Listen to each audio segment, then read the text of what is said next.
I didn't want to. Wherever we go, there's shelling everywhere. This is probably some kind of base, right? I think it's like that everywhere. An exposition on Crimea. August 27th.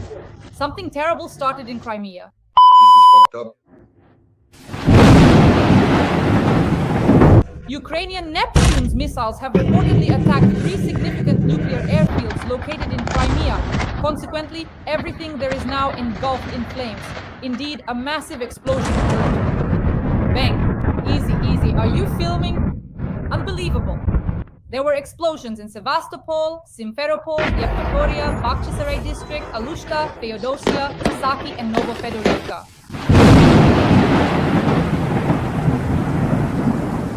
No way! The airfields in Saki, Fadiska, and Kirovsky are on fire.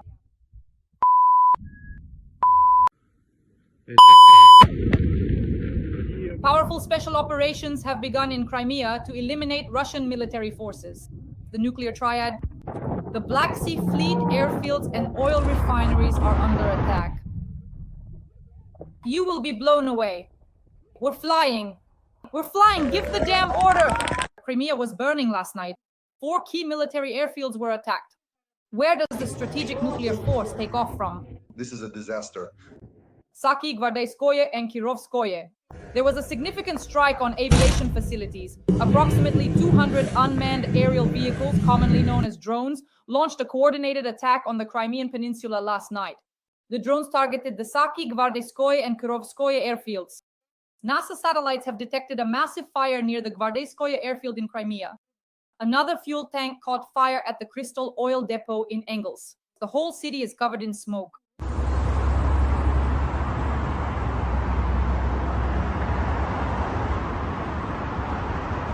As they say, the show must go on, or action at the oil depot. The situation at Crystal in Engels continues. It's been going on for several days now. Meanwhile, Russia has lost yet another court case, number 25. All special operations have destroyed the decision-making center in the Keshten direction, and the headquarters of the Makayevka expansion has also been attacked and blown up. We will discuss this with the well-known military analyst Roman Svitan. Roman Grigorievich, welcome. Thank you. I wish everyone good health. Roman Igorovich, let's start with the hell in occupied Crimea, because more than 200 drones attacked 3 key military airfields. Gvardeyskoye, Saki, Kirovskoye. Novofedorivka was also attacked. The floor is yours. Novofedorivka is a depot near Saki, so basically Novofedorivka and the Saki airfield are one complex. Today's strike on Crimea was truly large-scale, exactly what we have repeatedly, let's say, gently requested on air. They circled around Crimea, but didn't touch it. It was like a sacred cow. Honestly, today was a good one. The attack that was carried out was successful. Indeed, 200 drones can overwhelm any air defense. Thanks to the large number of decoys, the Russian forces, at least the air defense units, used up their missiles today. And still, quite serious damage was inflicted on the Russian airfields, both in Saki and near Simferopol, naturally near Sevastopol as well, but drones also reached Kerch. There are 2 airfields there that are currently being prepared for such launches, for new batches from Iran, the second and third ones. And these 2 airfields were also attacked, at least as of now. The operation was well thought out and excellently executed. Most likely our army was already involved. In other words, this is not a special operation. Most likely it was army work already. You could even say it was the work of the new commander of unmanned systems forces who has just taken office. Although in reality, of course, it should be our sailors working in Crimea, that is the Navy, the naval forces as part of the naval forces. There should be our own Madyak, our own sailor, a Madyak who will create unmanned systems forces specifically related to the maritime domain, underwater, surface, and aerial for the liberation of Crimea. If today's attack is not a one-off, but systematic, then believe me, by the end of the year, at least half of the Russians in Crimea will have disappeared from there. They will simply disappear. Because if this happens every day, yes, even 100 drones targeting airfields, first, definitely the airfields. Why the airfield? The airfield area, Russia doesn't use it in several ways. First, it's the location for tactical or army aviation. That means planes and helicopters. Second, the airfield area is not used for the placement of anti-aircraft missile systems and radar units of the Russian Federation's missile forces. And third, they use almost all airfield areas as transit depots for transferring ammunition. That's why it's so important for us, first and foremost, to destroy the airfields and everything located on them. Airfields, technical facilities, equipment, ammunition, and of course, the aircraft themselves. Roman Leonidovich, I wanted to talk to you about aviation. In the meantime, dear audience, please like this video and write in the comments what you think about the successful operations of the ISU and about the idea that Crimea should burn, that military facilities should be destroyed, and that Russians should swim back to Russia using the breaststroke or crawl. Roman Grigorievich, can we assume that these airfields that were attacked last night, was enemy aviation also attacked there, or did we only target the fuel complexes? What do you think? Well, not all of the airfields currently have Russian aircraft stationed at them. They have mostly pulled back to central and eastern airfields in Crimea. That's why some of the airfields are used by the Russians either for army aviation or for helicopters or for so-called auxiliary purposes, or for deploying anti-aircraft missile systems and radio-technical troop systems. So this is very important for us. In order to deliver serious strikes against Russian aviation, including for that, we first need to achieve air superiority. That starts with destroying ground-based surveillance and response systems, meaning those same anti-aircraft missile systems. That's exactly what started today. The thing is, such operations have already been launched several times, and then they would just stop as if by magic. How many times have we talked about this? Here's the start, and then suddenly it all shuts down for a month and a half, 2 months, and no one even glances at Crimea, at least not sideways. Now, well, I'm just afraid of being wrong again, but if this is the beginning of Crimea's liberation, then attacks like this should happen every night. Every night, hundreds of drones should be entering Crimea. Roman Igorovich, regarding the special operation of the SBU, the Russian side, and including the missile carriers. We see that during massive missile attacks, missile carriers go out into the Black Sea. As far as I understand, they hide them in Novorossiysk and bring them out to sea on the necessary days. The question is, how can we attack all the missile carriers today so that the Black Sea fleet ceases to exist? Well, they only have left ships and submarines with missile systems and submarines. There are also surface ships carrying Caliber missiles, and as for the submarines, they usually have 4 each. The author is referring to Caliber-equipped underwater vehicles. Ships can have 4, 6, or 8, but it depends on which launcher is installed. A few months ago, our banking company was working with the Saudis. With the bank, it committed not to strike Russian oil refineries, the Russian oil industry, and also the Black Sea fleet. That's why they now feel at home, at least in the eastern waters of the Black Sea. So here the question is, first of all, for the politicians, or rather, not even the politicians anymore. Now it's a question for the security services. Why haven't they arrested them for treason yet? Those politicians who ensured the security of Russian hydrocarbons and the Russian Black Sea fleet, and the Russians leave the base, say, in Novorossiysk and go out to sea only to avoid being hit. That is, when they enter the base, it's a compact area with a high concentration of Russian ships. They move out of the strike zone and then naturally return, mainly for maintenance purposes. Are our capabilities sufficient for Ukrainian special services to carry out something similar but only on Russian territory? Do they match? Let's discuss this. Well, from a military standpoint, the preparation and execution of the operation were carried out at the highest level. Intelligence agencies were involved, including Mossad and several other Israeli agencies, plus the Air Force. Again, pay attention. The main thing here is the Air Force. That is long-range strike capabilities. About 200 fighter jets or various types of aircraft took off and struck previously identified targets, and the air defense had been practically neutralized beforehand by Mossad special operations. So it was a combined attack, well thought out, well prepared, and well executed. But that's from a military perspective.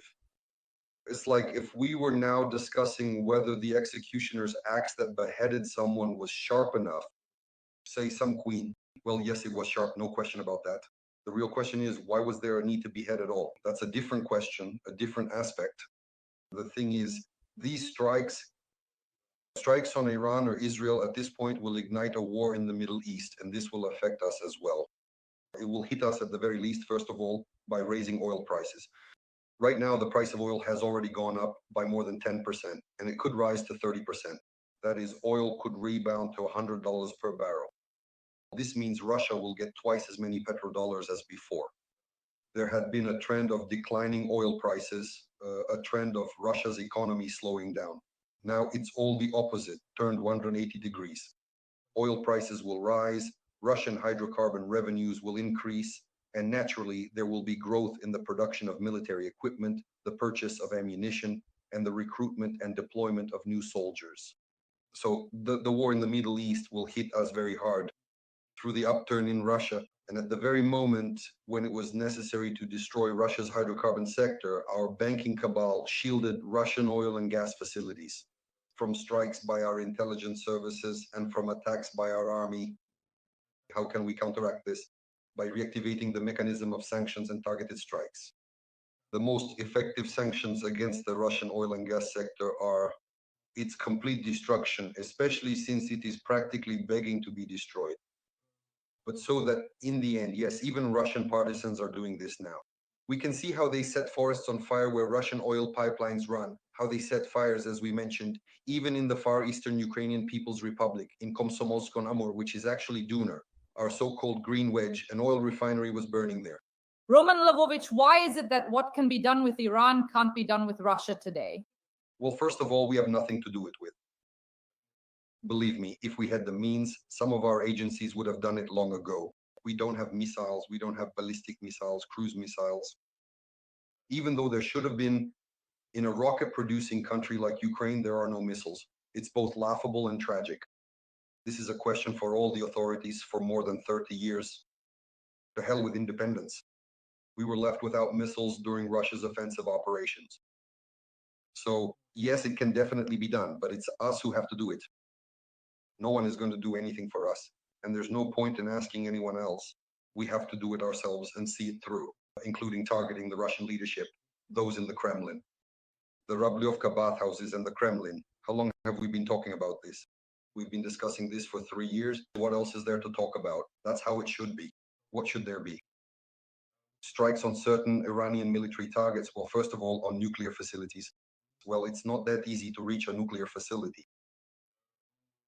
For example, the facility that was attacked by the Israelis is buried more than 50 meters underground.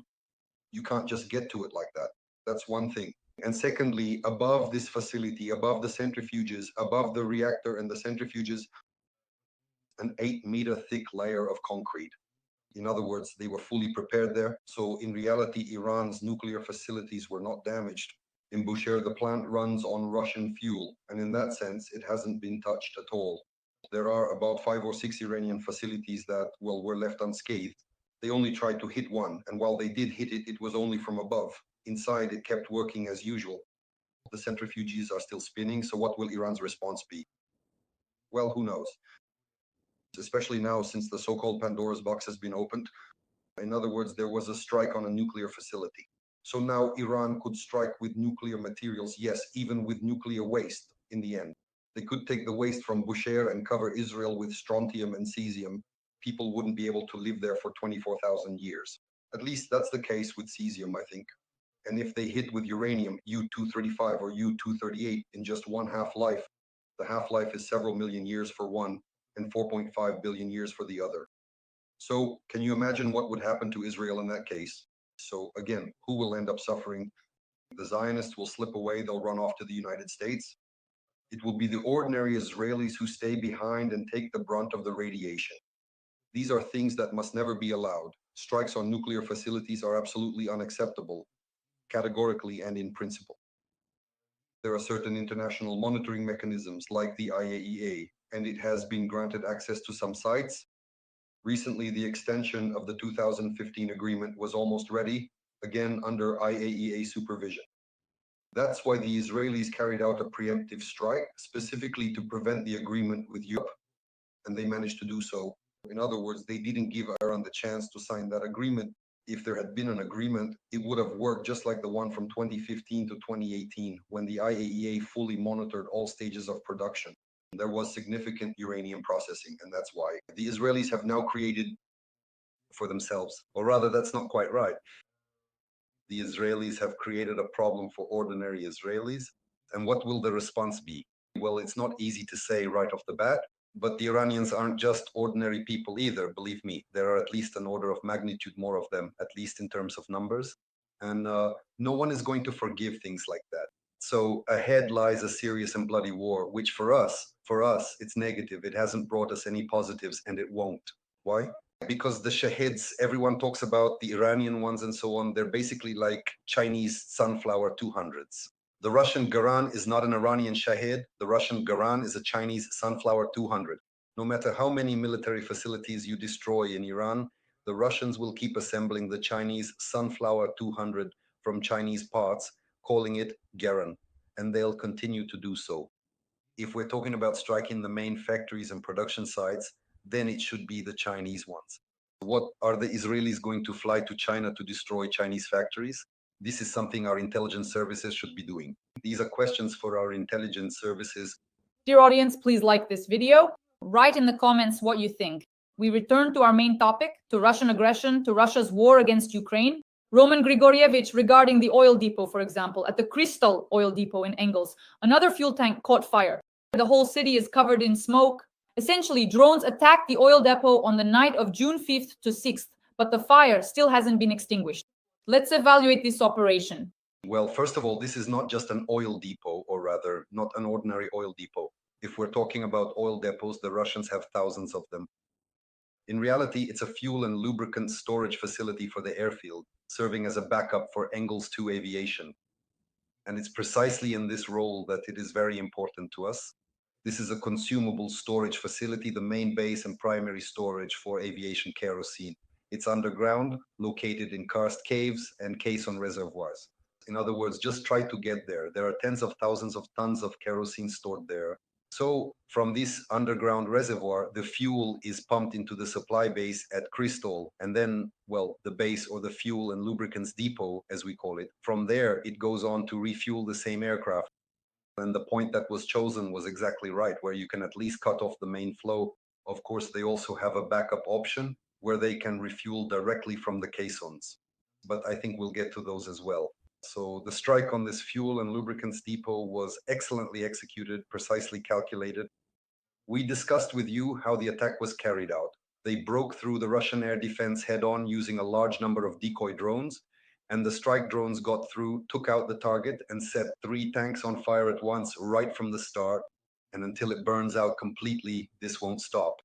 Kerosene is an interesting product. You can actually use it to put out fires.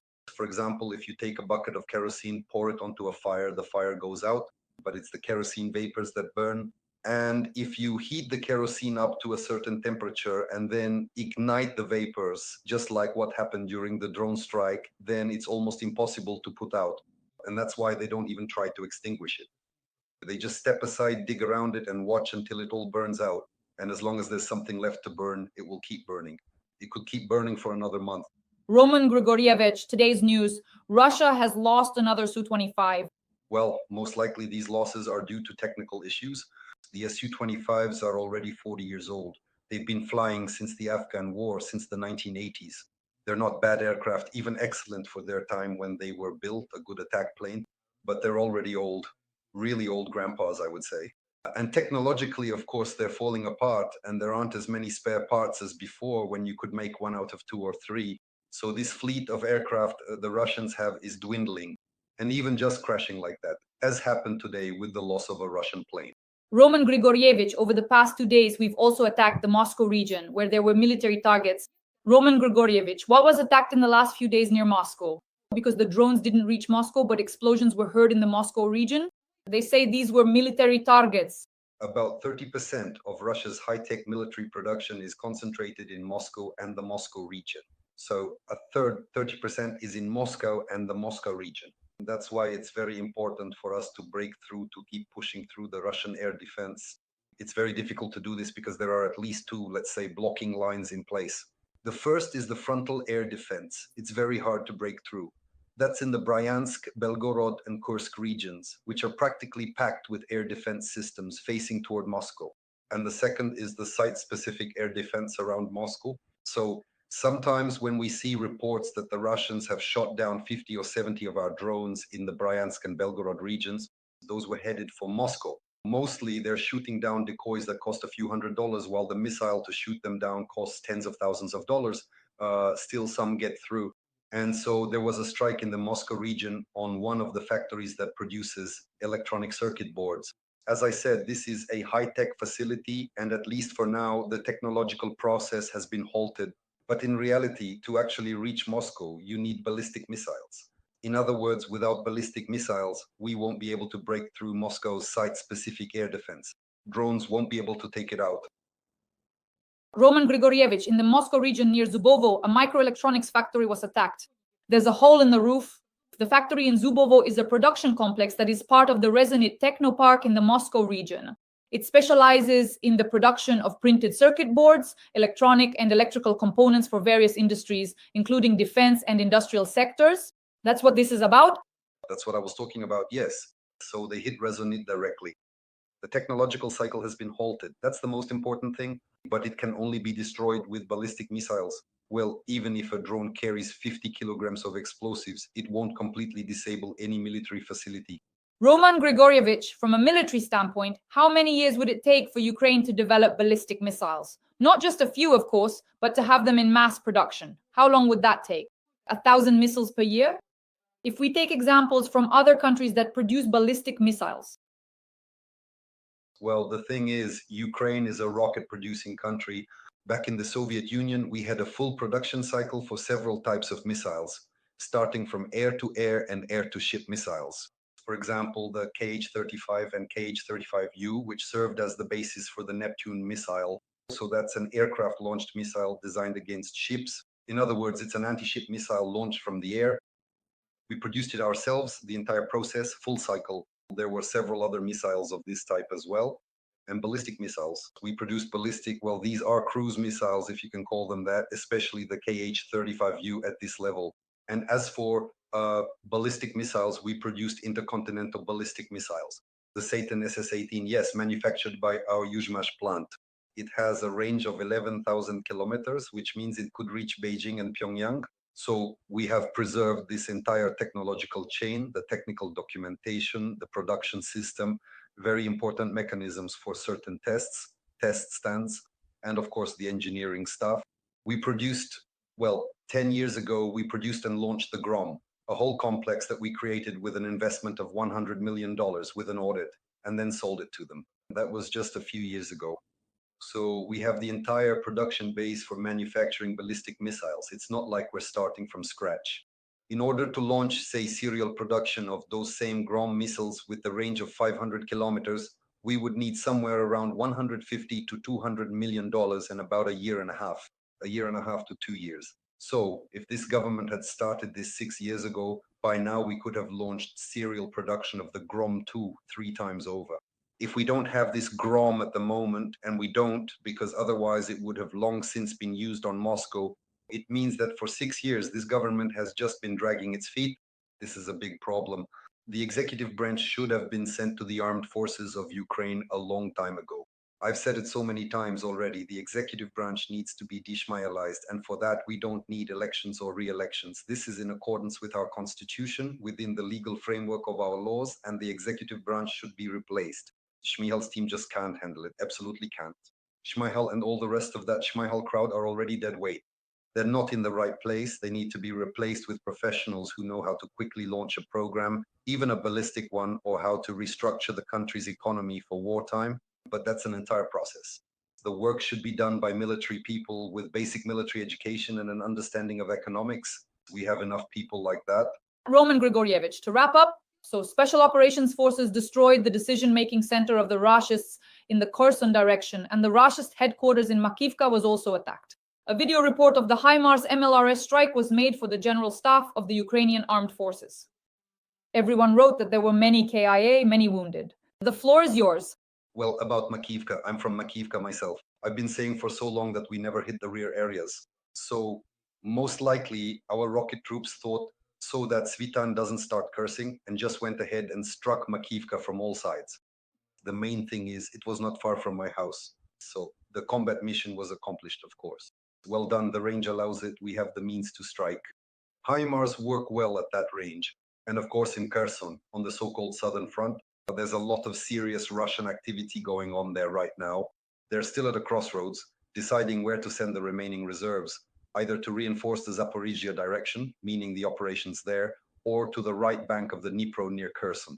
So they haven't decided yet because the reserves that could have helped them in either direction, Putin burned through before May 9th, setting unrealistic tasks, in other words, impossible objectives. So right now, at this moment, we can say, let's thank Putin for his complete idiocy in strategic planning, because it's precisely his idiocy, this political trap, that's giving us a breather right now. We still have about 2 months before the next wave of reserves arrives. During these 2 months, we can give the Russians a hard time. Well, we'll see what exactly we'll give them a hard time for, and we'll talk about it in each of our reviews. Roman Grigorievich, we're already at the end. The Russian armed forces have entered Yablonovka in the Sumy region, according to Deep State. That's 26 kilometers from the regional center. The gray zone has also expanded in Yunakovka, a village at the epicenter of the fighting. Please comment on this, it's very important. Yablonovka and Yunakovka. Well, yesterday they said they were 20 kilometers from Sumy, and now it's already 26 kilometers. So does that mean they're having a negative advance? They retreated 6 kilometers in the opposite direction? That's about where they are, somewhere between 20 and 30 kilometers. They're stuck there and will keep being stuck in that area. It's a small bridgehead, even from the perspective of just the Sumy region, not to mention all of Ukraine. A small bridgehead that the Russians seized by following right on the heels of our retreating troops. That was a mistake made by our own politicians. Earlier, we thanked Putin for his political decision, but here it was our politicians' mistake. They held our troops in offensive positions on the Kursk direction, almost to the point of disaster, nearly to catastrophe. Then we had to run because the politicians, you see, wanted to have negotiations with the Saudis, from a better position at least. Nothing came of it for them, but we had to flee from the Kursk region, and as our troops retreated, the Russians pushed right into the Sumy region on their heels. But I'll say it again. This is about the same level as in the Kharkiv region. They're now in the area of Lipetsk and near Vovchansk. They rushed in, and that's it. They're stuck.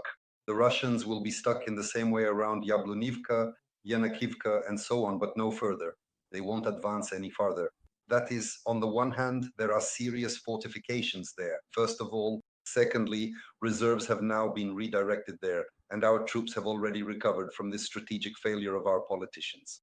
They've already recovered, and now, in some areas, we're even regaining previously lost positions, pushing the Russians back, and we're advancing in the Kursk direction toward Tetkino, which is nearby to the west. The Russians entered our territory, and we entered theirs. Alaverdi? Friends, please like this video. Roman Grigorievich and I meet 3 times a week on my YouTube channel, Monday, Wednesday, and Friday, to discuss the military and political situation. In the comments, write a few kind words in support of Ukraine and share your thoughts on Israel's special operation. Also, let us know where you're watching from, share your location. The well-known military analyst Roman Svitan. Roman Grigorievich, thank you. And as always, see you again on Monday.